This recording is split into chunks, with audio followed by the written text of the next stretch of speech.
dependent on our satellites, on GPS, on what our infrastructure in space, and militarily. And we're also deeply vulnerable here. And we have with you really an incredible panel. Nina Armagno was one of the leaders who started the US Space Force, who stood it up. There's still some growing pains, but it's an impressive thing that you did. So we're really grateful to have her with us today. Tim Ray is a retired 4-star general and former commander of the Air Force Global Strike Command. Robert Lightfoot is the president of Lockheed Martin Space, so he is doing this for us, building this great infrastructure for us. And Jane Harman, of course, chaired the Commission on National Defense Strategy. She's one of our most experienced legislators on intelligence and others. And to interview them, we have Gordon Lubold, who is currently formerly of the Wall Street Journal and now with NBC News. Thank you all.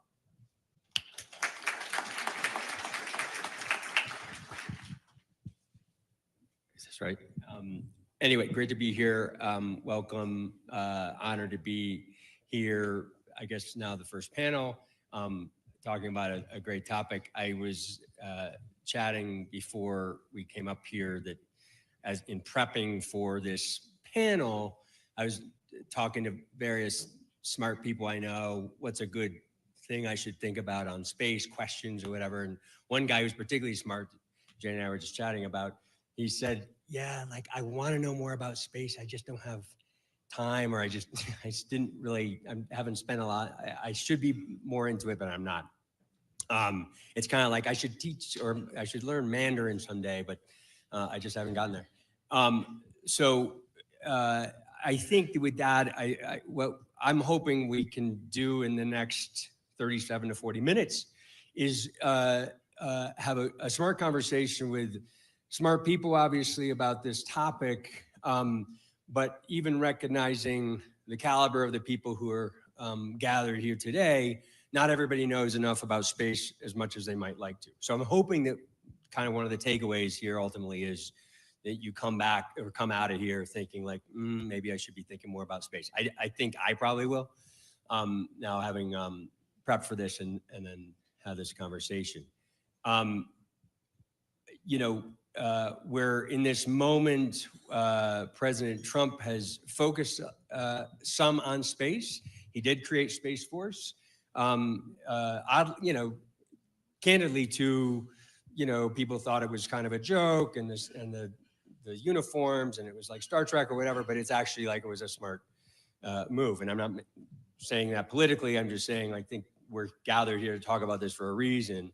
And we'll get later to Golden Dome, which is a signature initiative of the president. But somebody in the audience who shall remain unnamed gave me a good question to kind of start out with the panel, because I'm hoping to kind of get like a 2 or 3 minute take from each of you on kind of how you see the world in this context. But recognizing a lot of people don't necessarily understand what space means, what it is, how it affects us, our phones, our GPS systems. The question is, what is a day without space?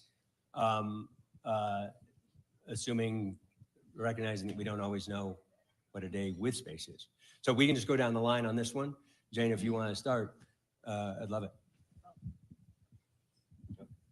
Good morning, everyone. I would just say a day without space is a catastrophe, both personally, commercially, and strategically. I can't imagine. How many of you use GPS?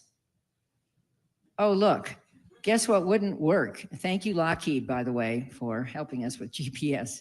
How many of you use cell phones? How many of you, I mean, we could go down the list, but it is not just personal use and personal comfort. I would argue that everything we do, and certainly militarily, something I have focused on over time, depends on space. The US is the largest user of space. You can hear more details from the smart people to my left. And we are the most vulnerable in space. And I'm sure we'll get to China and ASAT tests and everything else that China's doing to win the race against us in space. But I would just say a couple more things. When I was elected to Congress in 1992, in the Aerospace Center of Los Angeles, where the LA Air Force Base is. It now has a new fancy name, and the Aerospace Corporation. Nobody knew what it was. Nobody knew how you could have an Air Force base that had to do with space. And the firms that worked in space were small, but I mean, the big names that you all know.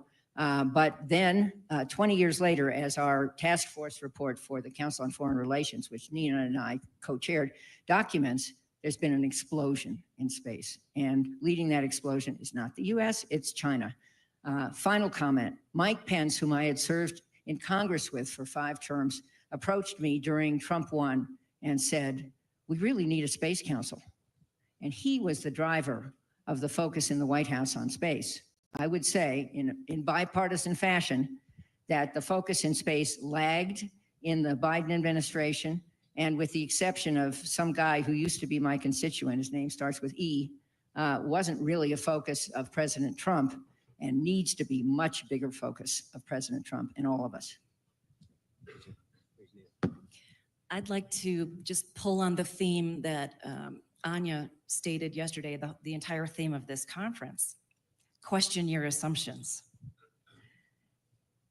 We assume that we're going to have the capabilities that come from satellites.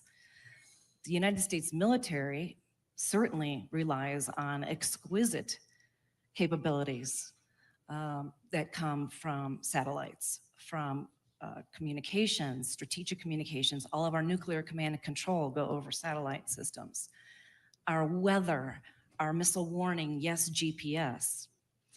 Bringing it to this room, for the military, not one operation, certainly not any joint operation, but not even any single operation that happens in the Army, the Navy, the Air Force, or the Marine Corps. Nothing happens without space. So if you question your assumption, a day without space, this room would be dark. You would have had to pick up a map and walk here. There would be no air conditioning. We would not even be projecting our voices. And it's not because the satellites are controlling every single thing individually, but very specifically, it is that GPS timing signal that has become so important to everything we do, from running the timing on your phones, which coordinates everything else that happens with your phone, to the timing that runs our energy grid, our banking systems. It is that important. So assuming that space will always be there is a very dangerous assumption. And that's why Jane and I co-chaired this task force. Little plug. Please. I actually have some of our reports here for whoever would like one. I'll autograph. Yes. Would you like to, Jane, with me?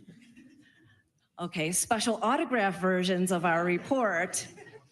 The reason I love our report is because it is so digestible.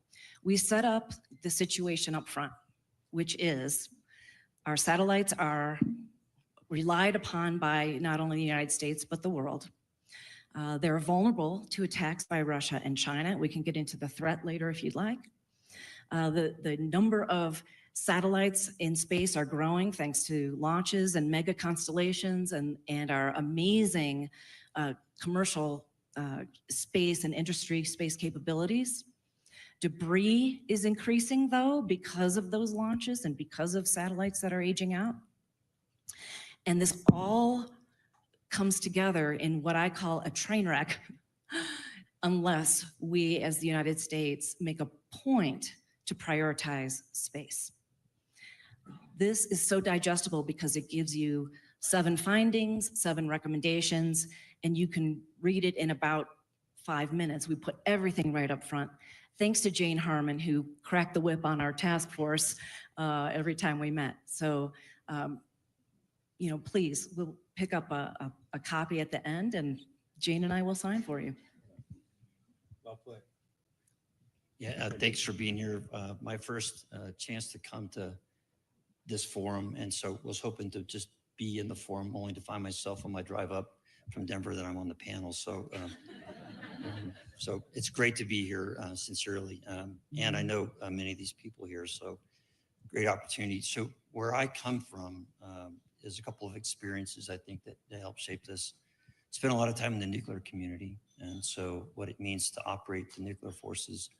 A little bit of time in the acquisition community with some success with the B-21 and a few other things, and some success with the operational experience of being the deputy commander in Europe for a couple of years, from 16 to 18. But more recently, running business executives for national security, a nonprofit where we bring the business leaders, the non-defense primes, alongside the government to help them think about industry best practices. So I'm really much more informed now on the finance side of things and what it really takes to get done. When I first think of a day without space, you would all be wise to worry about nuclear command and control. For those of you who would like to see us not do nuclear weapons, you would like to know that we could not do nuclear strikes and turn them off, which is really dependent on space, or that if we needed to in that regrettable scenario that we could use it, completely dependent upon space, and we have to be able to do it. But really, in a bigger sense, the things that we would call national security 10 years ago was a pretty small group of topics we could all quickly agree on.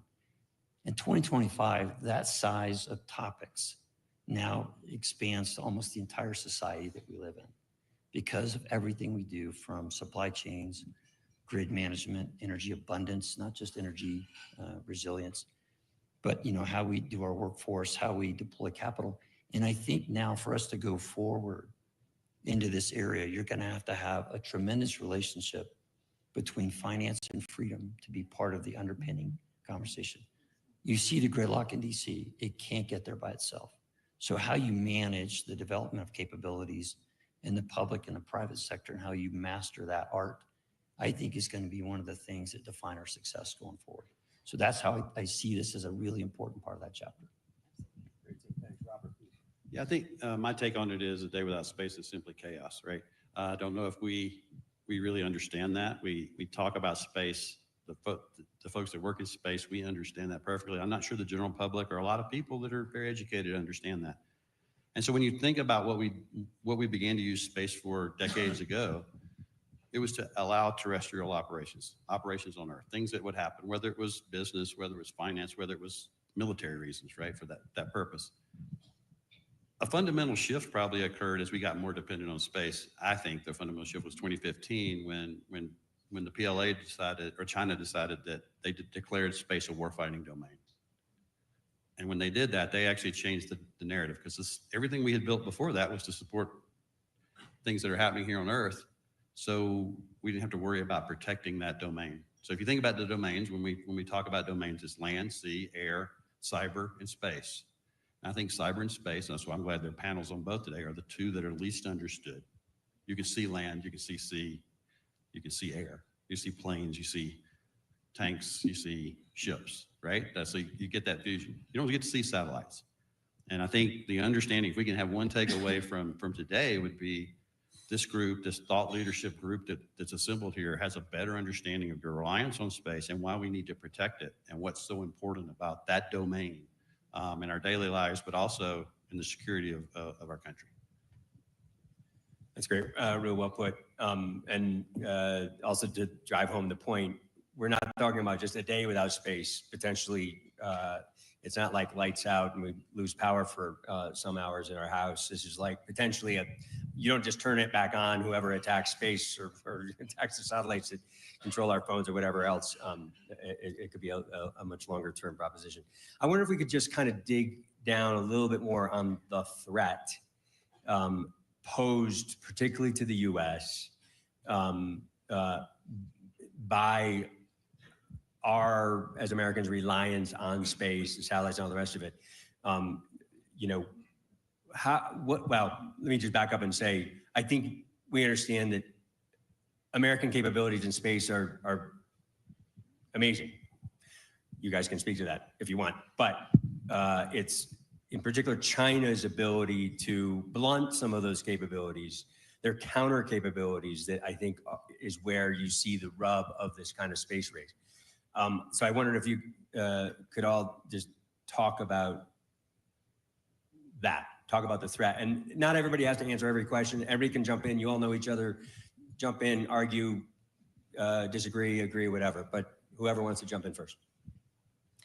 Our satellites are vulnerable because when they were first designed and built and taken through a very lengthy acquisition process, there was no threat in space.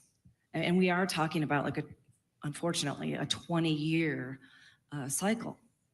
Pretty much the same as a fighter aircraft, actually. I mean, these exquisite military systems have had the luxury of taking years and years to develop.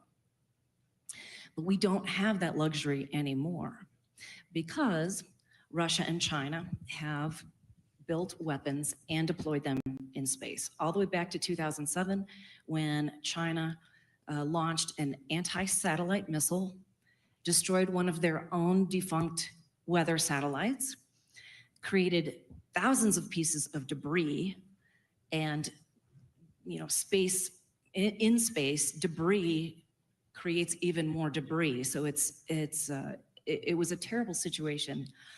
At first, the community said, "Oh my gosh, how could they be so irresponsible?" But very, very quickly, the community said, "This wasn't irresponsible. This was a statement.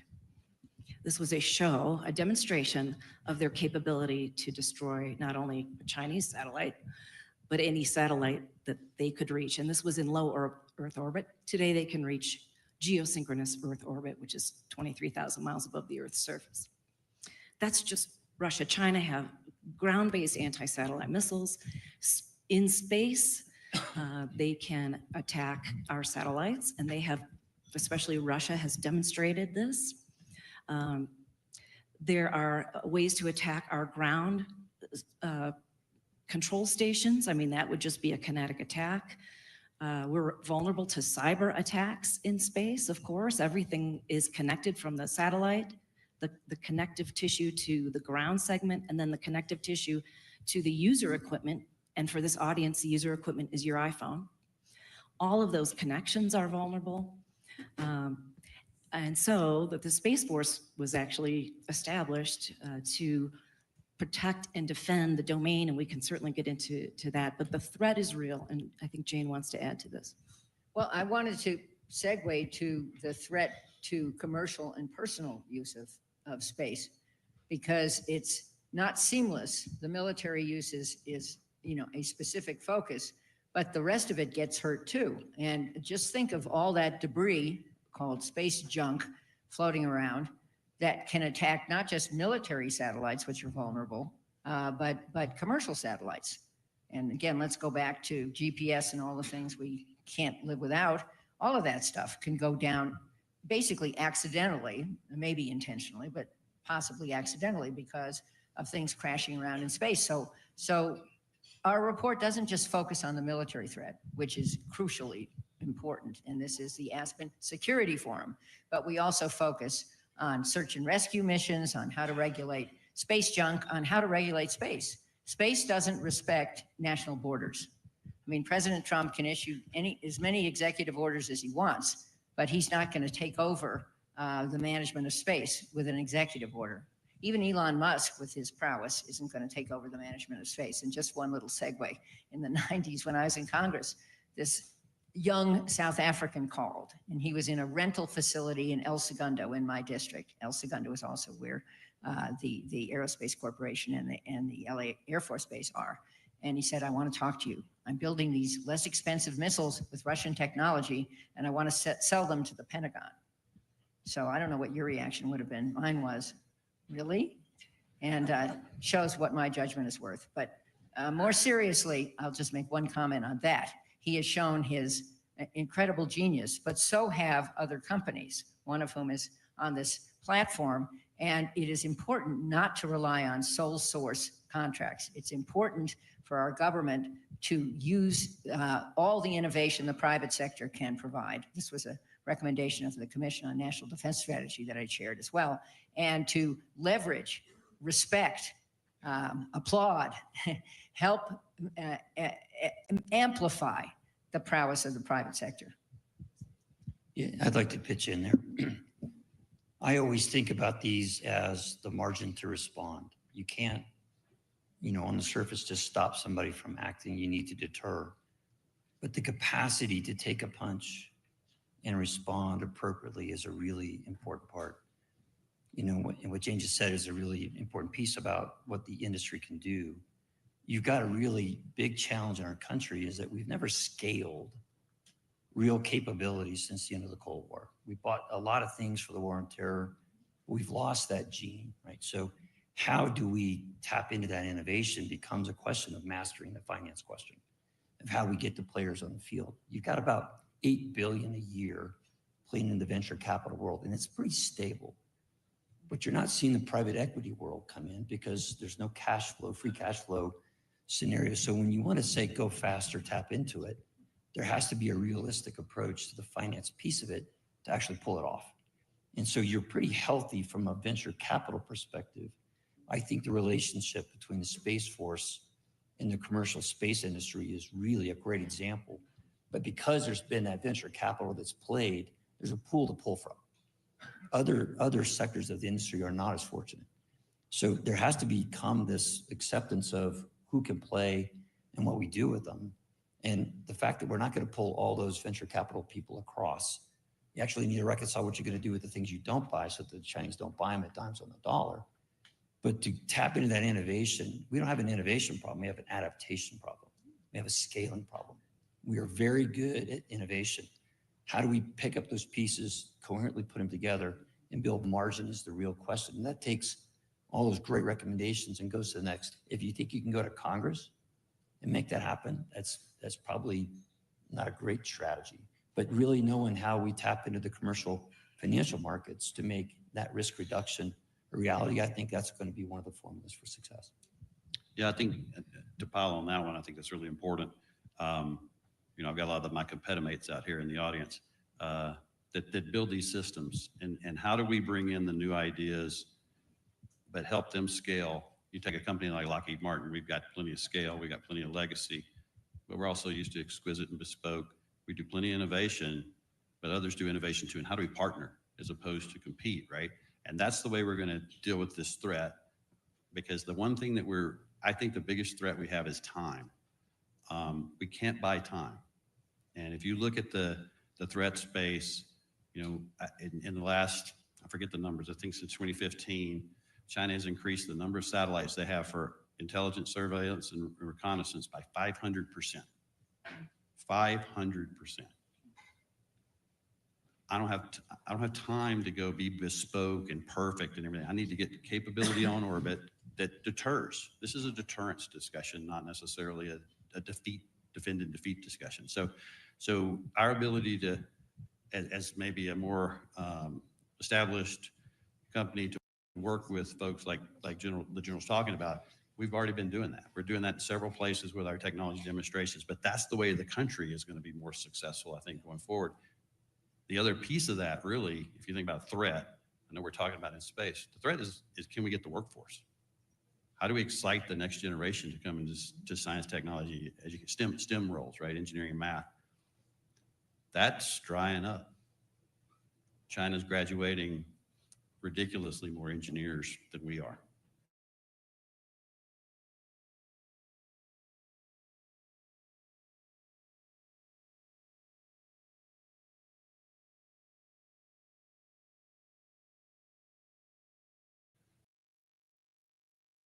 And so how do we incentivize that as well? So we've got the workforce. I mean, in some cases, it's not about the money, it's about the time and the people.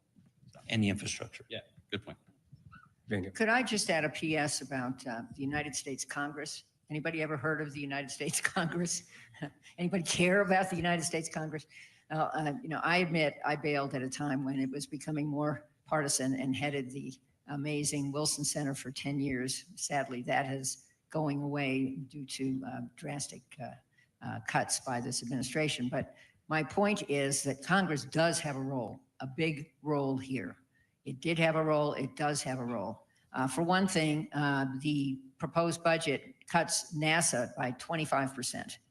And if you think about what NASA does, I'm sure you're all aware, a lot of it is hard power, helping our military project power, but a huge amount of it is soft power through all of the ways that it excites the world about space. The Artemis Accords, which are a program to enlist states to go to Mars. And sadly, with less money, that's not going to be funded. And things of that nature, all of the advanced ways we have viewed into space and the gift we've made to the world about what we can see in the universe. It's just astounding. So Congress can restore those cuts. And why I wanted to raise this topic is Congress is working on a bipartisan basis to restore the cuts to NASA and maybe even increase NASA's prowess. It's a key agency. And Congress also could help assure that we recreate, fund, and use a space council to coordinate activities in the White House, which has atrophied both under the Biden administration and now under this administration. So good. By the way, I want to come back to the debris thing at some point because I think it's fascinating, but to kind of stay on this theme for a second. I wonder if you could just talk and help educate our audience a little bit about Space Force in the context of what we're talking about. Like, what does it do? Like I said, people kind of made fun of it initially because they thought about the uniforms and like, this is silly, but it's relevant, certainly to this conversation. What do they do and how can they help protect the US in this context? Well, let me start by saying that Netflix series called Space Force would still be running if they knew me, because I was the first director of staff for the United States Space Force as we were standing up. I have tons of material for that show. A new career. It was hilarious, especially at the beginning when they showed the rivalries among the services, and the poor Coast Guard was always at the bottom of the rung no matter what. Sorry, Coast Guard, I love you. We can't function as a nation without you. But they really, then they got silly. But they would have had a lot of really good material from me. When we were standing up the Space Force, the impetus was the threat. There needed to be a group of experts that could control their own budget, well, be given a budget, control the expenditure of that budget, control their people and develop their own workforce, and focus on space each and every day. And that's what the United States Space Force is doing. It came from the Air Force. It was a major command. It was Air Force Space Command, and largely Air Force Space Command just moved over and became a service. That's what it looked like the first few weeks and months, certainly, of the Space Force. And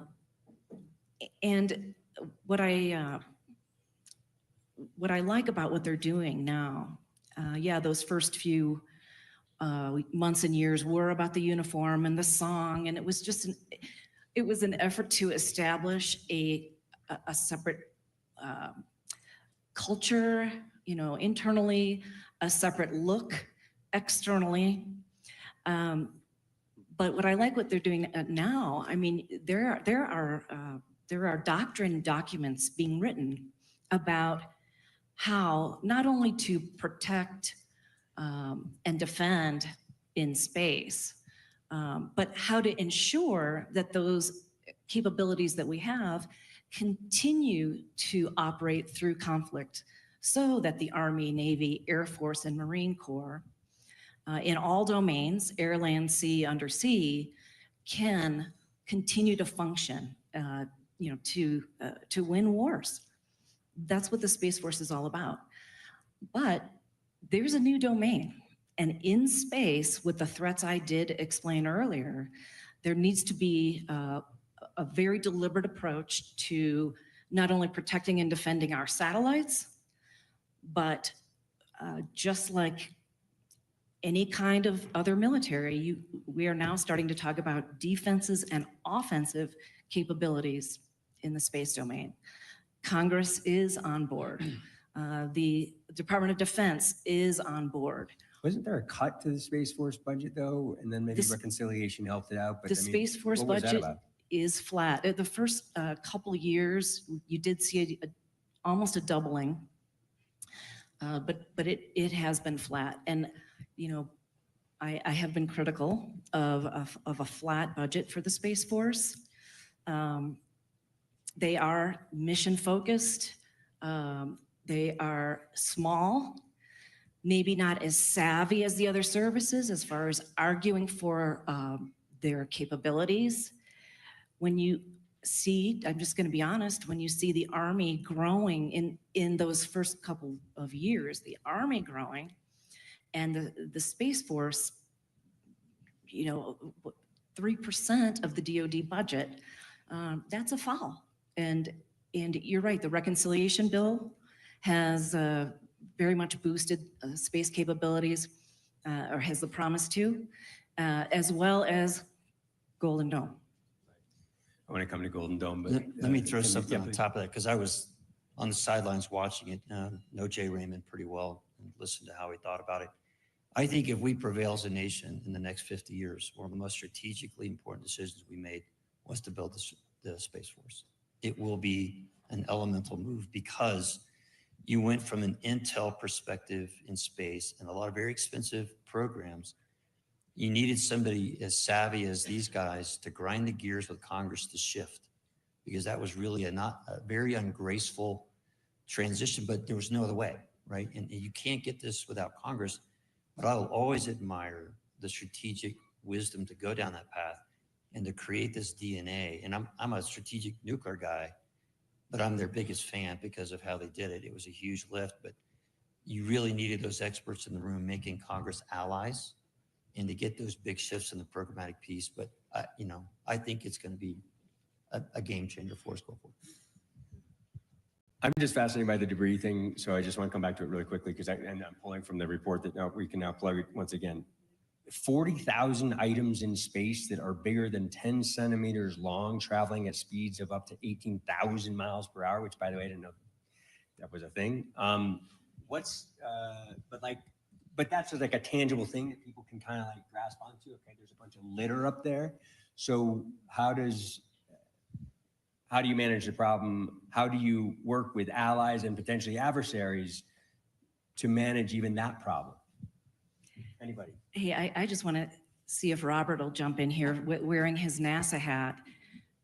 Just talking about the practical impacts of debris on the International Space Station. I mean, I think I was going to actually mention the speed, right? I don't think people realize that, to escape Earth, you have to get to 17,500 miles an hour. All those rockets that go, they look really pretty, but ultimately that's how fast they're going. If you're going less than that, you're going to re-enter. Okay, so all this debris is cruising around up there, some greater than 18,000. So think about something here getting hit by a piece this big that's going 18,000 miles an hour. It's going to destroy it, right? And it doesn't have to completely disintegrate it. Well, the International Space Station, the walls on the International Space Station are pretty thin. And we used to deal with what we call micrometeorite debris all the time. And there's actually safe havens for the astronauts and the cosmonauts where you would get a warning from what's the Space Force now. They're just tracking all the debris. You have a potential. You can't move the space station. Sometimes you can get it out of the way. Sometimes you can't. And people would have to go to their safe haven in case it got hit because it would depressurize and then, it's a bad day. It's a Hollywood movie kind of thing that's not good. So that was part of and by the way, it's in low Earth orbit. So this debris, no matter where it starts, is ultimately going to come, decades, by the way, in some cases, it's ultimately going to come down and re-enter. And so I think that's the challenge, is everything between those debris sites, the anti-satellite test you talked about, anything from there to basically the atmosphere is in danger. Is this the common problem that the U.S. can work with allies and others? Yes, and this is one, I think, some of the lower hanging fruit that we could work on. I mean, much harder issues are nukes in space. I'm sure we're going to get there, and the China challenge. But everyone has an interest in satellites not being destroyed accidentally by space junk. And satellites are hardened now. They're much stronger, more resilient than they used to be, but not totally. And another piece of this is space traffic management. Think about satellites crashing into each other and what tools we have. We're good at, not perfect, at air traffic management, but we don't have an adequate system in space. And all of what we do is evolving towards space and away from some of our older analog. I don't know that anything's analog anymore except me, but our older analog systems. And we call for global systems, if possible, to manage issues like this. And the hope is that it would from more mundane commercial traffic issues, it would somehow build the trust that's necessary to do what we really, really need to do, which is to have rules in place to regulate space so that we don't have a nuclear war in space, catastrophic, obviously. And those rules should be put together and established by a group of international experts, bringing in commercial space and the space industry, literally bringing them to the table for policy decisions and establishing rules of the road in the space domain. One of the things that makes this probably the scariest for me is that there are no rules. There are no rules. Ships have to pass to the right of each other, left, well, whatever it is. Correct. Ships, okay. You drive in our country, you drive on the right side of the road. You drive in some other countries, left side of the road. Back to horse riding, it's left. I'm not a horse rider, but I learned this during our study. You keep the other person on your left. Nothing like that in the space domain.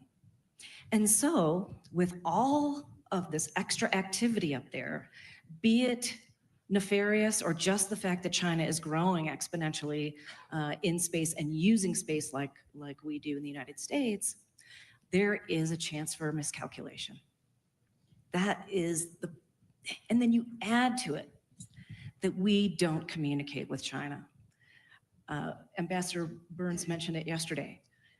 Communication is the biggest thing, the biggest breakthrough that we need to make with China. Supposedly there is a hotline between the Pentagon and China. I've never seen it. T-Ray? I've not. Okay, he's not confirming nor denying. There is a line. I don't know if they pick up. They don't pick up, right?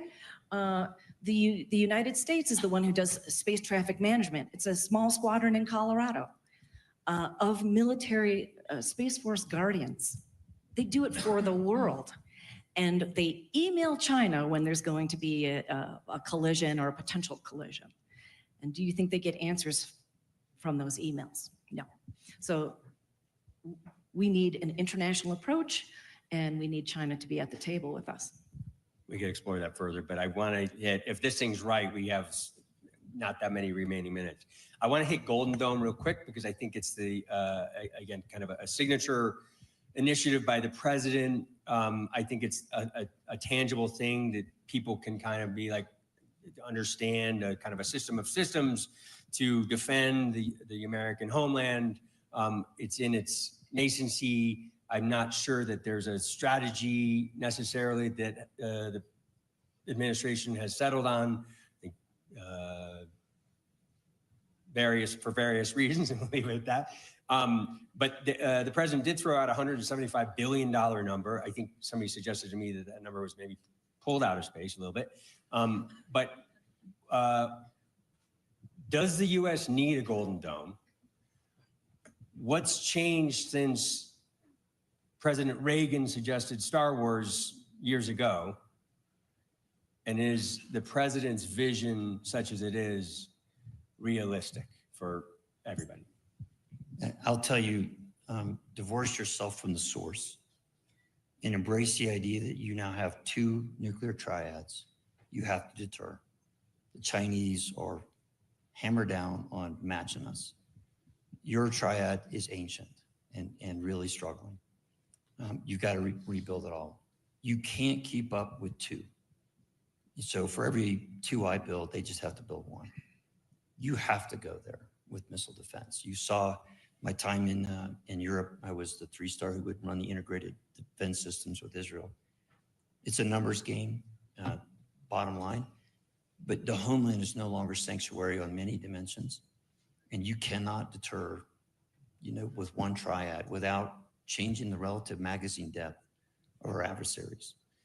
You got rogue actors, and we did great with the North Koreans, but this is something that is going to be paramount. It's going to be key to our survival. It's going to be a huge infrastructure bill.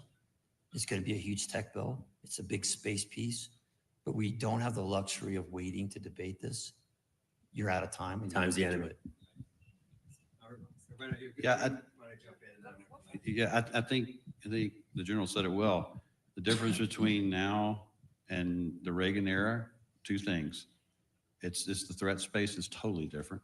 And the capabilities of our adversaries are not just ballistic missiles, right? That's what we protected against. Now we have hypersonic glide. ICBMs, hypersonic. Yeah, which is a tough putt. It's just a tough putt, right? And then the second piece to me is we have a lot better technology than we had back then. And it's proven out. A lot of that technology is the same technology we're seeing in the Middle East will be kit that is brought to this battle from a Golden Dome perspective. And while we built all that from a deterrent perspective, it's working pretty well. Yeah. I would just say, I think the concept is worth pursuing, but if it eats the whole defense budget, and if it explodes our debt even further, that's a huge new vulnerability for us. So we have to do this carefully, strategically, and not just go to a sole source contract. Think somebody whose name starts with E, and which is what I think generated. This time I got that. The first time generated this, although there are real threats. Just okay.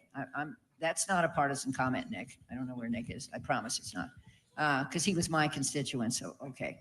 But my point is, it needs to be considered in a context. And this commission that I chaired recommended that we have to use all aspects of national power, including soft power, to project adequate U.S. strength against our enemies, China, Russia, and others, and rogue actors, and obviously terror groups. So let's keep that in mind as we debate this. I have one question for Robert, but yeah, please. I just wanted to say I like the approach. Stitch together what we have currently and integrate it. That's not, we don't have the capability today for all of those piece parts to communicate in any kind of a defensive way. Only facing out over the Pacific and only for essentially North Korean ballistic missiles. So I like the fact that the first step is to take what we have and integrate it and then build. And I like that some of that space technology, space-based interceptor is a program that is being funded under Golden Dome. I like the fact that maybe some of that tech can be applied to the needs of your Space Force. In terms of capabilities that exist now, industry has some THAADs and Patriots are the things that we hear about all the time. We hear about it not only in this context, but in the context of the operations in the Middle East and all the rest of it. Everybody wants a Patriot, more THAADs, more interceptors. Can industry scale quickly and make enough for the demand? I think it's to what General said about infrastructure, right? Yes, we can scale, but again, it's time. It's going to take a little while to do it. And I think what you'll see, I mean, not to make it political, but the administration is now looking at funding munitions ramp-ups, and that's in the reconciliation as well, recognizing what is that magazine depth? What are we going to need to go do that forward? And so those fundings happen, and industry's ready to take that on. But there's a lot of work for the government to do to integrate the tech sector and the innovation sector, which is mostly outside of government, with government procurement. Government procurement was built in the 14th century, and it is absolutely mind-boggling how inefficient it is and how new inventions never get anywhere. It's not just funding, it's actually adaptation of the technology. And the good news is the Pentagon does have something called the Defense Innovation Unit. I think Doug Beck will be here But the bad news is, he can't be here. Pardon me, Doug Beck has magically disappeared. He's a great guy, but the point is DIU is funded at about $1 billion out of an $850 billion growing to $1 trillion budget.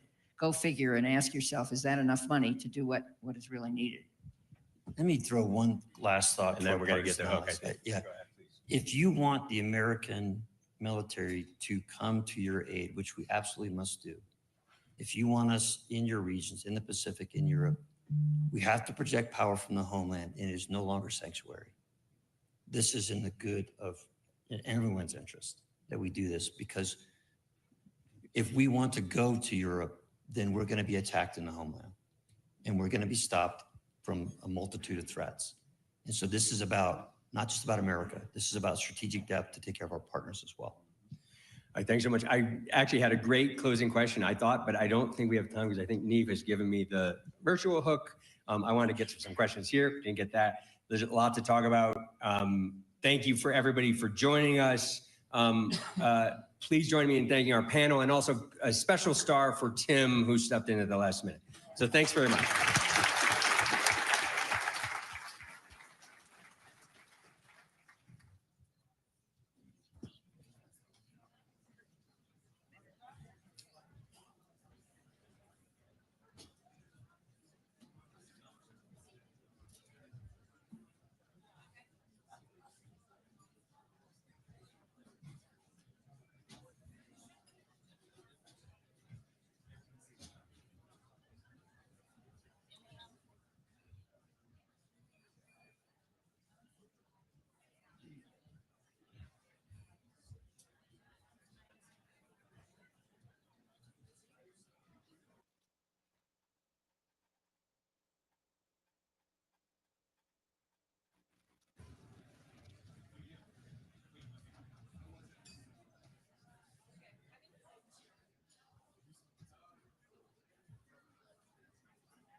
Ready?